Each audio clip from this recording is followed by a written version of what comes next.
Better বউ এবং শাশুড়ির সম্পর্ক হবে আপন মায়ের মতো সম্পর্ক, আমন বেটির মতো সম্পর্ক হতে হবে।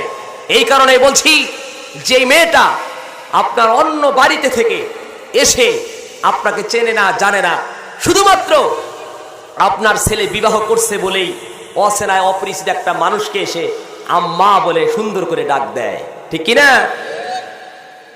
একটা মেয়েকে একটা ছেলেকে জন্ম দিতে গিয়ে কি কষ্টটা হয়, হয় না গো? কি কষ্ট হয় ছেলের কাছ থেকে মা ডাক শুনতে গেলে, বাবা ডাক শুনতে গেলে মেয়ের কাছ থেকে কত কষ্ট যায়।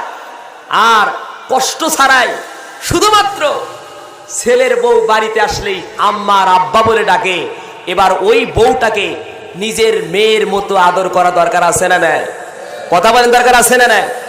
আবার কিছু বেটার বউ আপনারা আছেন এমন যে বাড়িতে গিয়া যখন আপনি নায়র যান, নায়র গিয়ে আপনার বাড়িতে গিয়ে আপনার ভাবিকে বলেন যে ভাবি মায়েক দেখো, কিংবা ভাইকে বুদ্ধি দেশে, ভাই মা বাবাকে কষ্ট দিও না, মা বাবাকে কষ্ট দেওয়া যায় না, আল্লাহ এবং আল্লাহ রসুল বেজার হয়ে যায়, অমুক তমুক এই সেই নানান ধরনের বুদ্ধি দিয়ে আসে।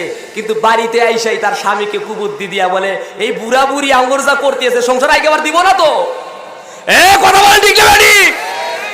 ওইখানে গিয়া বাবার বাড়িতে গিয়া তুমি উকিল সাজো আর বাড়িতে এসে তুমি দালাল সাজো, এটা কি আল্লাহ দেখে না? কথা বলেন, দেখে কি দেখে না?